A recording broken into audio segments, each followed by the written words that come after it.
आपको लगता है इमरान खान साहब पे अगर 9 मई का केस चलेगा तो उनके लिए मुश्किलात में इजाफा होगा, उनको डिफेंड करना मुश्किल हो जाएगा कि 9 मई के हमलों के अंदर या उसकी प्लानिंग में वो शामिल नहीं थे, या आर्मी चीफ जैसी अहम सेंसिटिव पोस्ट को कॉम्प्रोमाइज़ करने के लिए ये सब कुछ नहीं किया गया? ये आपके लिए मुश्किल हो जाएगी या आपके लिए मुश्किल नहीं होगी सर लीगली?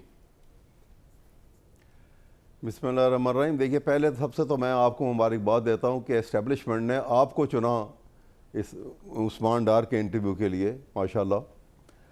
बहरहाल ये अभी जो आपने बात की है ना, इसमें जहाँ तक कि 9 मई का वाक़या, मैं तो आगे भी बार बार कह चुका हूँ कि ऑर्केस्ट्रेटेड प्लान था ये। जिस वक्त ओपन ट्रायल होगा, क्रॉस एग्जामिनेशन का राइट प्रॉपर दिया जाएगा तो मामला खुल के सामने आ जाएंगे उसी वक्त। तो ये जो इतने क्लोज लोग, एक तो लीगली साहब देखा जाए, ये मैं आपको बता दूं कि ऑब्वियसली हमारे ना हम लोग कुरान पढ़ के कुरान से नाबल्द हैं। वो ये कि अल्लाह ताला ने कहा कि जब तक आंखों से ना देख लो, कानों से ना सुन लो, तब तक यकीन ना करो। लेकिन आपने ऑब्वियसली ना आप वहाँ मौजूद थे, ना आपको पता ये इंटरव्यू कैसे हुआ। आपने ये सोचा कि एस्टैब्लिशमेंट ने मुझे चुन लिया। नहीं तो चले मैंने सर मेरी बात दी है, वैसा मेरे मैंने तो तो आपको मेरे तो सुन ले, मैंने तो आपको मुबारकबाद दी है। मैं आपको खैर मुबारकबाद दे रहा हूँ, मेरी रिवर्स मुबारकबाद तो किया। कबूल कर लें सर, मेरी मुबारकबाद तो कबूल कर लें। उस्मान डार साहब के जहन में कई एंकर्स के नाम थे, अब मैं वो नाम यहाँ लेना नहीं चाह रहा, जो उन्होंने मुझे बताए जब वो उनसे मेरी मुलाकात हुई। और उसमें उन्होंने, क्योंकि मेरा उनसे एक बड़ा दोस्ताना बरादराना ताल्लुक भी है, तो उन्होंने मुझे चुना अपने जहन से भी और कहा कि मुझे उन्होंने इंटरव्यू देने का फैसला किया और मुझसे फिर इस तरह उनका रब्ता हुआ। तो अब इसके अंदर कहाँ से कोई, आपको तो खुश होना चाहिए कि उस इंटरव्यू की बरकत से उस्मान डार चले आपकी पार्टी के अगर अभी रहे या नहीं रहे, इंसानी लिहाज से अगर वो कहीं रुपोश थे, कहीं वो गायब थे, वो मंजर आम पर आ गए, उनकी फैमिली खुश है। वैसा आप तो अपनी फैमिली से दूर नहीं गए हुए, वो गए हुए थे। वो जो दर्द था वो उनकी फैमिली सह रही थी। आप खुश होना चाहिए इस इंटरव्यू की बरकत से वो वापस आ गए। और मैं कहता हूँ अगर इस तरह के कई इंटरव्यूज में और करने पड़े तो मैं फी सबीलिल्लाह करने को तैयार हूँ कि जिसके अंदर फैमिलीज के कर्ब खत्म हो जाए। जी सर, अब आप बात करें, हर चीज पॉलिटिकल नहीं होती, कुछ चीज ह्यूमन भी होती है, कोई ह्यूमन एंगल भी देख लेना सर। नहीं होती, बिल्कुल ठीक है जी, मैं ह्यूमन एंगल से देख रहा हूँ इस इंटरव्यू को। अच्छा, मैं आप जी जी जी नहीं, मैंने आपकी बात को बुरा नहीं बनाया सर, बिल्कुल आप सराहना आपकी बात। जी नहीं, इसीलिए मैं भी आपकी बड़ी खुशी से आपकी बल्कि आपकी बात सुन रहा हूँ और ये आपकी वजाहत बड़ी वाज़ेह और अच्छी है सर। मैं ये बात कर रहा हूँ कि देखिए, क्वेश्चन ये है कि 9 मई का वाक़या जो है ना, ये वाक़या देखें, हिस्ट्री का जो कलम है ना वो बड़ा जालिमाना तरीके से लिखता है। हिस्ट्री जब लिखता है, ये आज उसकी हिस्ट्री को कितना डिस्टॉर्ट करने की कोशिश कर लें, आज वाक़यात को किस तरह बना दें आप, लेकिन हकीकत यही है कि जब इमरान खान को गिरफ़्तार किया गया था और वो फ़ौज ने गिरफ़्तार किया था तो प्रोटेस्ट के लिए ज़रूर लोग वहाँ गए। उसके आगे का वाक़या जो हुआ है, ये अगर जब तक ये इसकी एक डिस्क्रीट ये मैं आपसे एग्री करता हूँ सर, मैं आपसे एग्री करता हूँ, बात सामने आती, मैं आपसे एग्री करता हूँ बिल्कुल 100%। मैं मियां साहब के पास आ रहा हूँ, जो नहीं हुई, नहीं बिल्कुल होगी सर, होनी चाहिए और इंसाफ होना चाहिए। लेकिन क्विकली वाडा साहब आप जो है, जी सर बताइए वैसा प्लीज। अभी तो वाला साहब ने तो बड़ी बोल लिया, मेरी बात जी बताएं सर, बताएं वैसा बताएं। मैं ये अर्ज कर रहा हूँ, हाँ जी, मैं ये अर्ज़ कर रहा हूँ कि देखिए, ये वाक़यात बग़ैर इंक्वायरी के आपने डायरेक्ट उसको ट्रायल पे ले आए।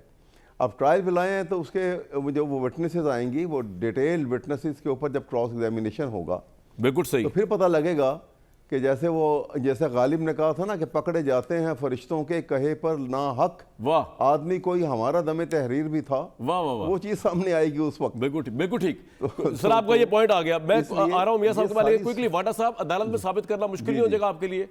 ये जितनी बातें आपने इमरान खान साहब के हवाले से कही कि वो आसिफ मुनीर साहब, बहुत बड़ा इल्ज़ाम है ये कि आसिफ मुनीर की तैनाती रोकने के लिए, उनको ओहदे से हटाने के लिए सब कुछ कर रहे थे वो। वाडा साहब देखिए, कामरान शाहिद साहब, आपने सोशल मीडिया की बात की थी और बिल्कुल आपने ठीक कहा, जिनकी शनाख्त नहीं होती और जिनकी आइडेंटिफिकेशन नहीं होती, उनकी कोई हैसियत भी नहीं होती, अगर इतने बड़े सूरमा और तुरम खान ने और इतना बड़ा तूफ़ान सोशल मीडिया पे मचाया हुआ है और इतने बड़े आज़ादी के अलमदार हैं, तो फिर आज अडयाला जेल के पास आके दिखा दें और बाहर निकलें। I agree with you. Twitter पे बैठ के टक करने से तो कोई कुछ नहीं कर सकता। और आपका क्रिटिसिज्म या किसी का क्रिटिसिज्म इसलिए नहीं बनता कि मेरी चॉइस है कि मैं आपके शो पे आकर क्या बात करना चाहता हूं, ये मेरी मर्जी है।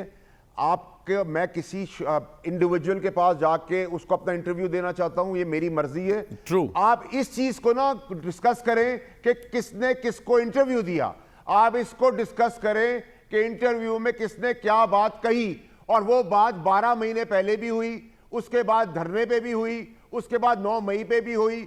आमिर कियानी साहब बैठे हुए, इन्होंने अपना घर का प्लॉट बेचा, हमने हर चीज 14 साल 15 साल इस पार्टी के अंदर की। आमिर कियानी साहब से पूछे, मैंने दौल एज मिनिस्टर काबीना में भी बातें की, खुल के भी बातें की, कोर कमेटी में भी बातें की, गुस्से से भी की, लड़के भी की। तो हमें क्रिटिसाइज ना करें। जिन भूतों ने और जिन खासों ने और सांपों ने और गटर के कीड़ों ने काम करवाया है उनको गालियां दें। और यहां कतार लगी हुई है लोगों की, जो बाप डर के मारे नहीं आगे आ रहे थे, वो अब सोच रहे हैं कि हमसे हो तो गई है गलती, बिल्कुल सही सर, गलती का हिस्सा बन गए। अब जिसने कहा था उसको उसके गले में फंदा डाले, और यही गले में फंदा डाले। तेरह की 13 पार्टियां, 13 की 13 पार्टियों के लीडरों के साथ यही सलूक करना चाहिए। इन 13 की 13 माजी ना भूलें। असल में वाडा साहब को सुनना अच्छा लगता है, मैं ऑन एयर कह रहा हूं, आपको सुनना भी अच्छा लगता है। भले आप मेरे पे जितनी बातें लगाएं, जितनी मुबारक बातें दें, मैं आ रहा हूं। सबसे अब जिनकी हतकल्फी हुई है ना, मैं कोई नहीं लगाता। नहीं सर, मैं, आप मेरे बड़े सीनियर हैं सलाखों में। बाकी बात यह कि आप समेत पूरी अदालती निज़ाम जो है जिस सिस्टम में चल रहा है, हम सब उस सिस्टम का हिस्सा है, उससे बियॉन्ड नहीं है। ये मेरी बात अगर किसी को समझ आ गई हो तो बहुत बड़ी बात है, लेकिन मैं उससे आगे क्या करूं। सर बात ये है मियां जावेद लतीफ़ साहब, इमरान खान के जाने का आपको तो कोई फ़ायदा होने नहीं लगा। वाडा साहब ने जो कहा ना कि नवाज शरीफ साहब जो आ रहे हैं वो तो एक इस तरह की एक बदबूदार लाश या जनाजा है जिसके पल्ले कुछ नहीं। और मिसाल में बताया कि शहबाज शरीफ को गालियाँ पड़ी सुना जब वो हल्के में गए, वीडियो सुना वायरल हो रही है। मेरी एक गुजारिश सुने। एक तो अहमद अवैस साहब सीनियर आदमी हैं सर, मुझे इनसे तवक्को नहीं थी जो इन्होंने गुफ्तगू फरमाई कि अहमद अवैस साहब ने यही बात इमरान खान ने कही थी कि जो मुझे गिरफ्तार करेगा ज़ाहिर है उसी के ख़िलाफ़ एहतजाज होगा। ठीक है, मुझे आप ये बताएं कि क्या फ़ौज कितनी दफ़ा नवाज शरीफ का तख्ता उलट चुकी है? क्या नवाज शरीफ 2018 में एयरपोर्ट पर जब आए किसने गिरफ़्तार किया था उसकी बेटी को और उसको? फिर आप ये बताएं कि जुल्फ़िकार अली भुट्टो को किसने किस दौर में फांसी और कैसे लगे थे, सबके इल्म में नहीं है? क्या बेनज़ीर भुट्टो को ने अपने कत्ल होने से पहले ये नहीं कहा था कि परवेज़ मुशर्रफ मुझे कत्ल करवाना चाहता है?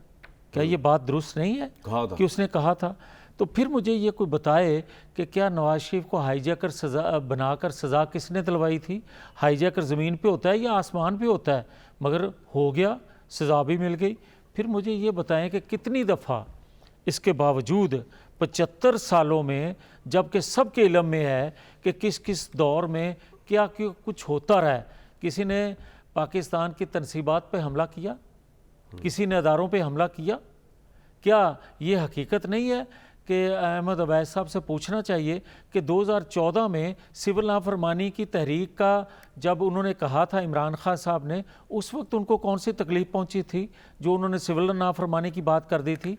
उनको कौन सी तकलीफ़ पहुंची थी इमरान खान साहब को जब उन्होंने पुलिस वैन पे हमला करके लोगों को छुड़ाया था? पीछे से इस तरह के मैं ये कहना चाहता हूँ इदारों पे हमला करने की आप ये कह रहे हैं ना, ये पहली बात नहीं है।